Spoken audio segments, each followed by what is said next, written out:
చరిత్ర మరియు భూగోళ శాస్త్రం కోసం మీ గమ్యస్థానం KSN నాలెడ్జ్ హబ్ కు స్వాగతం. మా ఛానల్కి సబ్స్క్రైబ్ చేయండి. ధన్యవాదాలు. చరిత్ర అంటే పెద్ద పెద్ద పుస్తకాలు, గ్రంథాలు అనుకుంటాం కదా. కానీ కొన్నిసార్లు ఒక సామ్రాజ్యం కథ మొత్తం ఒకే ఒక వాక్యంలో దాగి ఉంటుంది. నమ్మలేకపోతున్నారా? అయితే రండి, ఈరోజు ఆ ఒక్క వాక్యాన్ని పగలగొట్టి దాని లోపలున్న ప్రపంచాన్ని చూద్దాం. మొదలు పెడదామా? ఇదిగో, ఇదే ఆ వాక్యం. చంద్రగుప్తుడు వాయువ్య భారతదేశం నుండి ఒక బలమైన సైన్యాన్ని నిర్మించాడు. వినడానికి చాలా సింపుల్గా ఉంది కదా, చాలా సాధారణమైన వాక్యంలా అనిపిస్తుంది. కానీ ఆగండి, ఇందులో ప్రతి పదం ఒక క్లూ లాంటిది. ఒక సామ్రాజ్యపు పునాదికి సంబంధించిన రహస్యాలు దీనిలో దాగి ఉన్నాయి. సో మనమిప్పుడు ఒక డిటెక్టివ్ పని చేయబోతున్నాం. ఈ వాక్యాన్ని పదం పదం విడదిద్దాం. ప్రతి పదాన్ని భూతద్దంలో పెట్టి చూద్దాం. ఎందుకంటే ఇక్కడ ప్రతి పదం మనకు సమాధానం ఇవ్వడం కంటే ముందు మనల్ని ఒక కొత్త ప్రశ్న అడుగుతుంది. చూద్దామా? సరే, మొదటి క్లూ రూపశిల్పి. అసలు ఎవరి చంద్రగుప్తుడు? ఒక్క నిమిషం ఆలోచించండి. ఈ వాక్యంలో ఒక గుంపు సైన్యాన్ని కట్టింది అనో, ఒక కమిటీ నిర్మించింది అనో లేదు. చాలా స్పష్టంగా ఒకే ఒక్క పేరుంది, చంద్రగుప్తుడు. ఎందుకు? వేరే ఎవరి పేరు కాకుండా కేవలం ఒక్క వ్యక్తి పేరునే ఎందుకు నొక్కి చెప్పినట్టు? ఇది మనకు ఏం చెబుతోంది? దీని వెనుక ఉన్న అర్థం చాలా పవర్ఫుల్. ఈ మొత్తం ఆపరేషన్కి సెంటర్ పాయింట్ ఒకే ఒక్కడు. అంతా తానే నడిపించాడనమాట. ఇదేదో నలుగురు కలిసి తీసుకున్న నిర్ణయం కాదు. ఇది ఒక వ్యక్తి ఆశయం, ఒక వ్యక్తి విజన్. అంటే పవర్, ప్లానింగ్, డిసిషన్ మేకింగ్ అన్నీ ఒకే చేతిలో ఉన్నాయి. ఇదొక స్ట్రాంగ్ సెంట్రలైజ్డ్ లీడర్షిప్కి క్లియర్ సిగ్నల్. ఓకే, లీడర్ గురించి తెలిసింది. మరి రెండో క్లూ ఏంటి? సాధనం. అదే ఆ ఆర్మీ. ఇంతకీ ఆ సైన్యం అంటే ఏంటి? ఇక్కడ ఒక పదాన్ని బాగా గమనించాలి. సైన్యాన్ని పోగు చేశాడు లేదా సేకరించాడు అనలేదు, నిర్మించాడు అన్నారు. ఏంటి ఆ తేగా? ఒక సైన్యాన్ని నిర్మించడం అంటే అసలు అర్థమేంటి? ఈ ఒక్క పదం మనకి ఎలాంటి కథ చెబుతోంది? నిర్మించడమంటే ఒక బిల్డింగ్ కట్టినట్టు ఇటుక ఇటుక పేర్చి జాగ్రత్తగా కడతాం గదా, అలాగన్మాట. అంటే దీని వెనక ఒక పక్కా ప్లానింగ్ ఉంది. ఊరికే దొరికిన వాళ్లందర్నీ తీసుకొచ్చి గుంపుగా చేర్చడం కాదు. సరైన వనరులు, కఠినమైన శిక్షణ, తెలివైన వ్యూహాలతో ఒక ఫైటింగ్ మెషిన్ని తయారు చేయడం. ఇది యాక్సిడెంటల్ కాదు, ఇది ఒక పక్కా డిజైన్. సరే, సైన్యాన్ని నిర్మించాడు అని అర్థమైంది. కాని ఎలా నిర్మించాడు? బలమైన సైన్యాన్ని. ఇప్పుడు చెప్పండి, బలమైన అంటే ఏంటి? జస్ట్ నెంబర్సా? అంటే లక్షల మంది సైనికులుండటమా? లేక ఆ పదానికి ఇంకా ఏదైనా లోతైన మీనింగ్ ఉందా? బలమైన అంటే ఇక్కడ క్వాంటిటీ కాదు, క్వాలిటీ.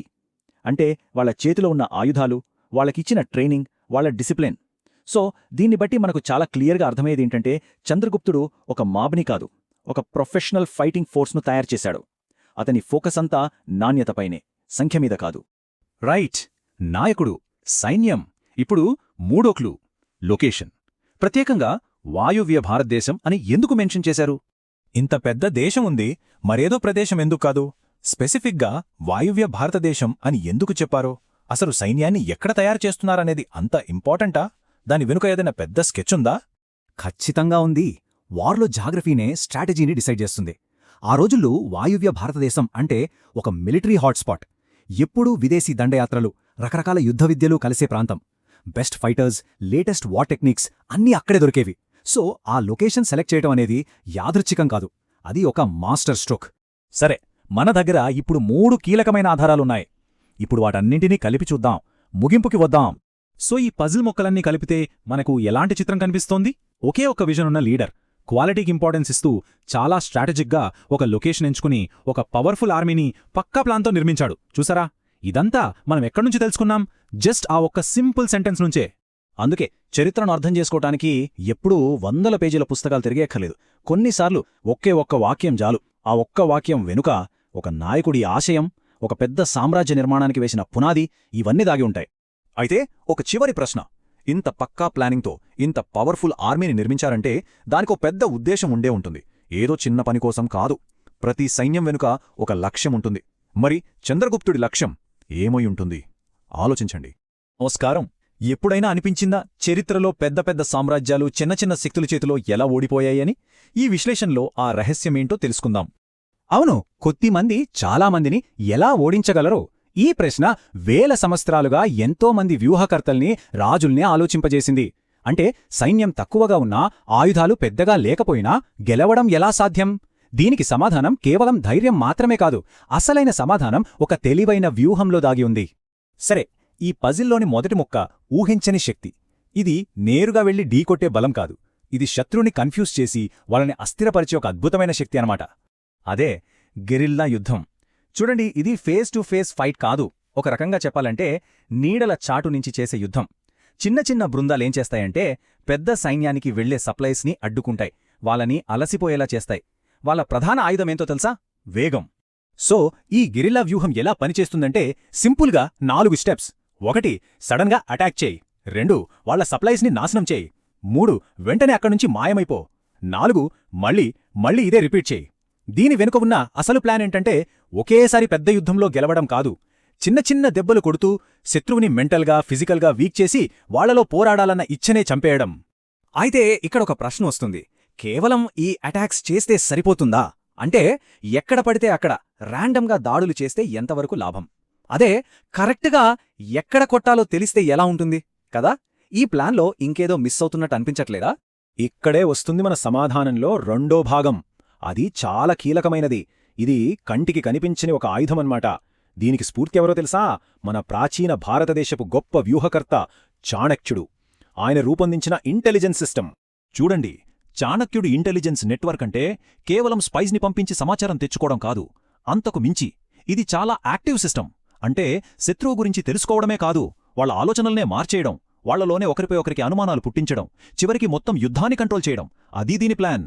అంటే ఈ నెట్వర్క్ ఒక కమాండర్కి కళ్ళు చెవులు లాంటిదనమాట. శత్రువు వీక్నెస్ ఎక్కడుంది, వాళ్ళ నెక్స్ట్ మూవ్ ఏంటి, వాళ్ళని ఎలా విడదీయొచ్చు, ఎక్కడ అటాక్ చేస్తే వాళ్ళకెక్కువ నష్టం జరుగుతుంది, ఇలాంటి ఇన్ఫర్మేషన్ అంతా ఈ నెట్వర్క్ అందిస్తుంది.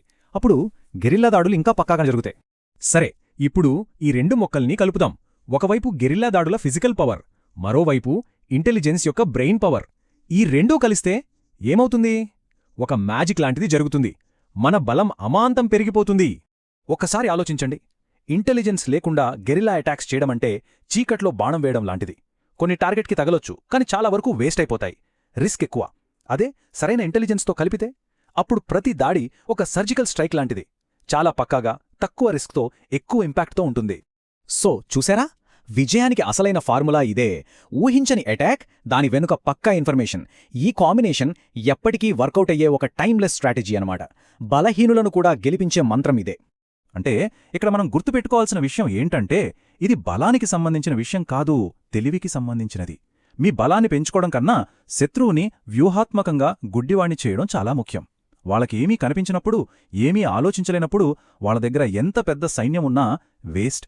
మరి ఈ పాత వ్యూహాన్ని ఇప్పటి ప్రపంచానికి అప్లై చేసి చూద్దాం. ఈరోజు ఇన్ఫర్మేషన్ ఏజ్లో ఉన్నాం. ఇప్పుడు యుద్ధభూమి మారిపోయింది. మరి ఈ కొత్త యుద్ధభూమిలో ఈ కొత్త గెరిల్లాలు ఎవరు? కాస్త ఆలోచించండి. అందరికీ నమస్కారం. చరిత్రలో కొన్ని కథలు చాలా చిన్నవిగా ఉంటాయి, కానీ వాటి ప్రభావం మాత్రం చాలా పెద్దది. ఈరోజు మనం అలాంటి ఒక కథనే చూడబోతున్నాం.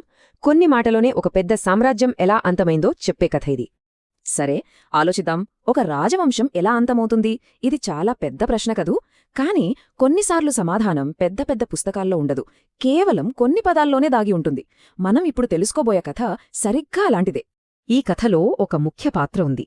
మనకు తెలిసినంతవరకు ఆయన్ని పరిచయం చేసేది కేవలం ఆయన పేరే. ఆ పేరు ధననందుడు. ఒక్క క్షణం ఈ పేరుని గమనించండి.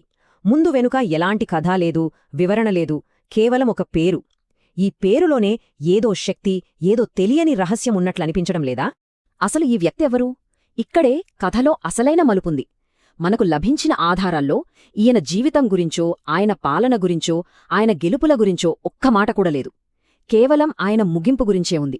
ఇదే ఈ కథను మరింత ఆసక్తికరంగా మార్చేస్తుంది. సరే, ఆ వ్యక్తి గురించి మనకు తెలిసింది అంతే. మరి ఆయన కథలోని అసలు సంఘటనేంటి?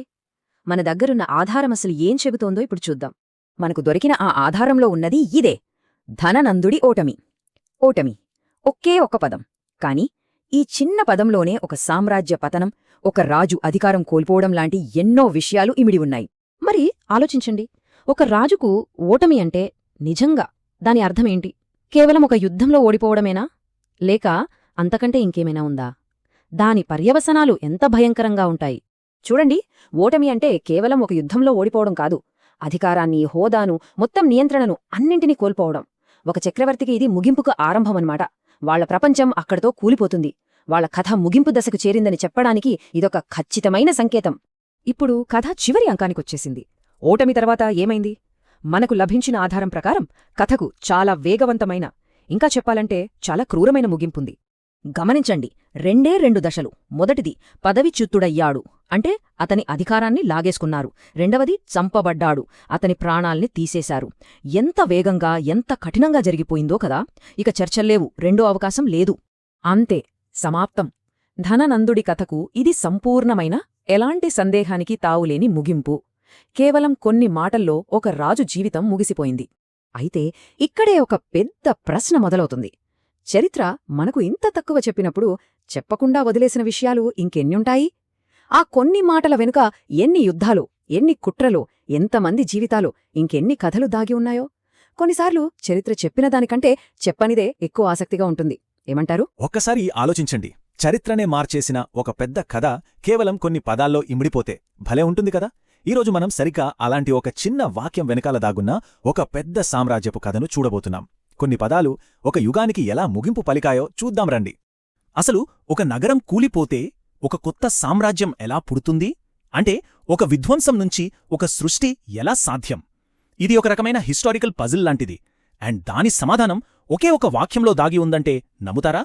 సరే, మన పజిల్కి క్లూ ఇదే అనమాట. చూడండి, పాటలీపుత్ర ఆక్రమణ, రాజధాని నగరం పడిపోయింది, ఆ తర్వాత చంద్రగుప్తుడు చక్రవర్తి అయ్యాడు. వినడానికి చాలా సింపుల్గా, స్ట్రేట్ ఫార్వర్డ్గా అనిపిస్తోంది కదా. కానీ ఒక్క క్షణం ఆగండి. ఈ వాక్యంలోని ప్రతి పదం, ప్రతి గుర్తు ఒక పెద్ద మార్పుకు సంకేతం. అసలా కథేంటో లోతుగా చూద్దాం. సరే, ముందుగా మొదటి భాగంలోకి వెళ్దాం. అదే ఒక నగరం పతనం.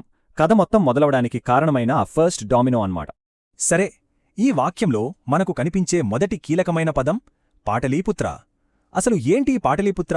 జస్ట్ ఒక ప్లేస్ పేరా, లేక దాని వెనుక ఇంకా ఏమైనా ఉందా? దాని ఇంపార్టెన్స్ ఏంటి? పాటలీపుత్ర, మొత్తం కథ ఈ ఒక పేరు చుట్టూనే తిరుగుతుంది. ఎందుకంటే ఇది జస్ట్ ఒక ఊరి పేరు కాదు, అదొక పవర్ సెంటర్, ఒక శక్తి కేంద్రం. అవును, పాటలీపుత్ర అదేదో మామూలు నగరం కాదు, అదొక సామ్రాజ్యం మొత్తానికి రాజధాని. అంటే మొత్తం పవర్ అంతా అక్కడే కాన్సంట్రేట్ అయ్యింది. సో అలాంటి ఒక నగరం పడిపోయింది అంటే అర్థమేంటి? కేవలం ఒక యుద్ధంలో ఓడిపోవడం కాదు, ఒక సామ్రాజ్యం పునాదులే కదిలిపోయినట్టు లెక్క. ఓకే, నగరం గురించి తెలిసింది. ఇప్పుడు రెండో పాయింట్కొద్దాం.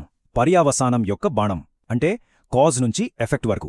ఈ యారో మార్క్, ఈ బాణం గుర్తు చూడ్డానికి సింపుల్గా ఉన్నా ఇది కేవలం ఒక సింబల్ కాదు, ఇది ఒక తప్పనిసరి పరిణామం గురించి చెబుతోంది. అంటే ఇది జరిగింది కాబట్టి ఇది జరగాల్సిందే అని చెప్పడం లాంటిది. ఒక డామినో పడితే దాని పక్కది ఖచ్చితంగా పడుతుంది కదా, అలాంటి ఒక చైన్ రియాక్షన్ అన్నమాట. చూడండి, ఇక్కడ ఆ చైన్ రియాక్షన్ ఎంత క్లియర్గా ఉందో.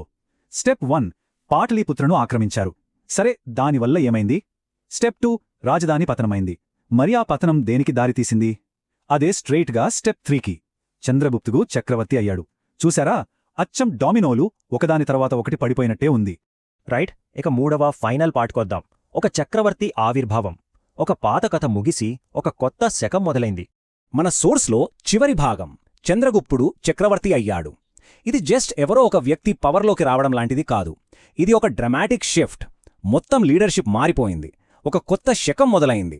సో ఒక పతనం ఒక కొత్త ఆవిర్భావానికి దారితీసిందనమాట. ఓకే, ఇక్కడ చూడండి, మొత్తం కథ ఒక్క ఫ్రేమ్లో ఉంది. బిఫోర్ అంటే ముందేం జరిగింది? పాటలీపుత్ర ఆక్రమణ. ఆఫ్టర్ తర్వాతేం జరిగింది? చంద్రగుప్తుడు చక్రవర్తి అయ్యాడు.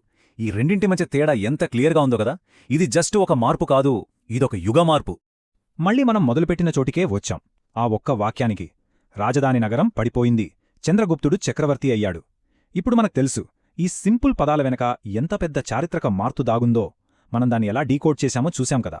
ప్రతి పదం, ఆ చిన్న యారో మార్క్ కూడా ఒక పెద్ద కథను చెబుతోంది. సో ఫైనల్గా చరిత్రలో మనకు కనిపించే ఇలాంటి ఒక చిన్న బాణం గుర్తు వెనుక ఎంత పెద్ద కథ దాగుంటుందో ఆలోచించారెప్పుడైనా? ఆ ఒక్క బాణం వెనుక బహుశా ఎన్ని యుద్ధాలు జరిగాయో, ఎన్ని వ్యూహాలు పన్నారో, ఎంతమంది జీవితాలు మారిపోయాయో గదా. ఆలోచించాల్సిన విషయమే. ఈసార్లు చరిత్రలోని ఓ పెద్ద అధ్యాయం మొత్తం కేవలం ఒకే ఒక సింపుల్ వాక్యంలో ఇమిడిపోయి ఉంటుంది. అవును, ఈరోజు మనం అలాంటి ఒక వాక్యం లోపలికి తొంగిచూసి దాని వెనక దాగి ఉన్న అసలు కథేంటో తెలుసుకోబోతున్నాం. ఇదిగో ఈ వాక్యం చూడడానికి చాలా సింపుల్గా ఉంది కదా, కానీ ఇది కేవలం అక్షరాల కూర్పు కాదు. దీన్ని మనమొక చారిత్రక ఆధారంగా చూడాలి. మరి ఇది మనకు ఏం చెప్పాలనుకుంటోంది? సరే పదండి, దీని లోతుల్లోకి వెళ్ళి చూద్దాం. అయితే ఇంత పెద్ద విషయాన్ని అర్థం చేసుకోవాలంటే ఎక్కడ మొదలుపెట్టాలి? సింపుల్, దాన్ని చిన్న చిన్న ముక్కలుగా విడగొట్టాలి. మనం కూడా సరిగ్గా అదే పని చేద్దాం. ఈ వాక్యంలో ఉన్న ప్రతి భాగాన్ని విడివిడిగా పరిశీలిద్దాం. సరే, మన పరిశోధనలో మొదటి స్టాప్ ఈ తేదీ కేవలం ఒక నంబర్లా కనిపిస్తుంది కదా, కాని దీని వెనుక మనం తెలుసుకోవాల్సిన విషయాలు చాలానే ఉన్నాయి. క్రీస్తుపూర్వం 321. ఒక్కసారి ఆలోచించండి. అంటే ఇప్పట్నుంచి దాదాపు 2300 సంవత్సరాల క్రితం. అంత పాత విషయం అన్నమాట. వినడానికి ఏదో నెంబర్లాగే ఉన్నా ఎంత పెద్ద కాలమో కదా. అసలు ఇంత పెద్ద చారిత్రక సంఘటనని ఒకే ఒక్క సంవత్సరంలో ఖచ్చితంగా ఇలా జరిగింది అని చెప్పగలమా? అంటే ఒక పెద్ద సామ్రాజ్యం ఒక్క రోజులో లేదా ఒక్క సంవత్సరంలో పుట్టేస్తుందా, లేక అది ఒక నెమ్మదైన ప్రక్రియనా? ఈ ప్రశ్నని గుర్తుపెట్టుకోండి. సరే, ఎప్పుడు అనే ప్రశ్న నుంచి ఇప్పుడు ఏమిటి అనే దానిపై మన దృష్టిని మారుద్దాం. ఆ వాక్యంలోని తర్వాతి భాగమేంటో చూద్దామా? మౌర్య సామ్రాజ్యం. ఈ 2 పదాల్ని చూడండి. మౌర్య ఇదొక వంశం పేరు, ఓకే. కాని సామ్రాజ్యం ఈ పదానికి చాలా బరువుంది కదా. ఇది మామూలు రాజ్యం కాదు. అంటే ఓ పెద్ద భూభాగం, తిరుగులేని అధికారం, పూర్తి కంట్రోల్, వీటన్నిటినీ సూచిస్తుంది. మన దగ్గరున్న వాక్యమేంటి? మౌర్య సామ్రాజ్య స్థాపన. స్థాపించడమంటే రూల్ని ఎస్టాబ్లిష్ చేయడం. మరి పాలన స్థాపించడమంటే అసలు అర్థమేంటి? ఏదో టైటిల్ పెట్టుకోవడం కాదు గదా. ఇది యాక్టివ్గా అధికారాన్ని, కంట్రోల్ని చేతుల్లోకి తీసుకునే ప్రాసెస్ అన్నమాట. పాలన అంటే ఒక రాష్ట్రం, ప్రజలు లేదా ఒక ప్రాంతం మీద అధికారం లేదా కంట్రోల్ని ఉపయోగించడం. సో క్రీస్తుపూర్వం 321లో స్థాపించబడింది ఇదే అనమాట. అంటే ఒక సిస్టమ్, ప్రజల్ని, ప్రాంతాల్ని పరిపాలించే ఒక అఫీషియల్ స్ట్రక్చర్. ఓకే, మనం తేదీ గురించి చూశాం, పేరు గురించి చూశాం, పాలన అంటే ఏంటో కూడా చూశాం. కానీ ఈ ముక్కలన్నీ కలిసి మనల్ని అసలు వాక్యంలో ఉన్న ఓ చాలా ముఖ్యమైన చిన్న డీటెయిల్ దగ్గరికి తీసుకెళ్తున్నాయి. ఇక్కడే అసలు ప్రశ్న మొదలవుతోంది. ఈ స్థాపన అనేది ఒక్కరోజులో జరిగిపోయిన సంఘటన, లేక చాలా కాలంగా జరుగుతున్న ఒక పెద్ద ప్రాసెస్కి అధికారికంగా ఒక పేరు పెట్టిన క్షణమా? విచిత్రమేంటంటే ఈ ప్రశ్నకు సమాధానం మన దగ్గరున్న ఇంకో సోర్స్ టెక్స్ట్లోనే ఉంది. అక్కడే ఉందంటే మౌర్య పాలన యొక్క అధికారిక ప్రారంభం. విన్నారా? ఇక్కడ అధికారిక అంటే ఆఫీషియల్ అనే పదం చాలా చాలా ఇంపార్టెంట్. చూడండి, ఈ రెండింటి మధ్య తేడాని గమనించండి. ఒకవైపు ఒకే ఒక్క క్షణం, అంటే క్రీస్తుపూర్వం 321లో ఖచ్చితంగా జరిగిపోయిన ఒక ఈవెంట్. మరోవైపు ఒక అధికారిక ప్రారంభం. ఈ అధికారిక అనే పదం ఏం చెప్తోందంటే ఆ మార్పులు బహుశా ఆ 321 కన్నా ముందే మొదలయ్యుండొచ్చు, కాని ఆ సంవత్సరంలో దానికి అఫీషియల్ స్టాంపు పడిందనమాట. సరే, ఇన్ని ముక్కలుగా విడదీసి చూశాక వీటన్నింటినీ మళ్ళీ కలిపి చూద్దాం. ఆ తేదీ, ఆ పేరు, ఆ అధికారిక అనే మాట, వీటన్నిటినీ కలిపితే మనకసలు ఏమర్థమవుతోంది? ఆ ఒక్క వాక్యం మనకు ఖచ్చితంగా చెప్పే విషయాలివి. 1. ఒక కొత్త పాలన మొదలైంది. 2. దాన్ని మౌర్య సామ్రాజ్యమని పిలిచారు. 3. దాని అధికారిక ప్రారంభ తేదీ క్రీస్తుపూర్వం 321. సింపుల్. ఒక కొత్త పవర్ అఫీషియల్గా సీన్లోకి వచ్చిన మూమెంట్ అది. అయితే ఈ వాక్యం పని అంతేనా? జస్ట్ ఒక ఫ్యాక్ట్ చెప్పడమేనా? చరిత్రలో ఇలాంటి తేదీల్ని, వాక్యాల్ని మనం ఎందుకు గుర్తుపెట్టుకోవాలి? కేవలం ఎగ్జామ్స్లో రాయడానికా? లేదా అసలు విషయం వేలే ఉందా? బహుశా ప్రతి పెద్ద కథకి ఒక ఖచ్చితమైన స్టార్టింగ్ పాయింట్ కావాలి కదా. క్రీస్తుపూర్వం 321 అనేది మౌర్యులనే ఆ పెద్ద కథకి మనం పెట్టుకున్న ఫస్ట్ చాప్టర్ పేరు లాంటిదే. అంటే చరిత్రను మనం ఎలా చూస్తాం, ఎలా గుర్తుపెట్టుకుంటామనేదే ఇక్కడ అసలు పాయింట్. కాస్త దీని గురించి ఆలోచించండి.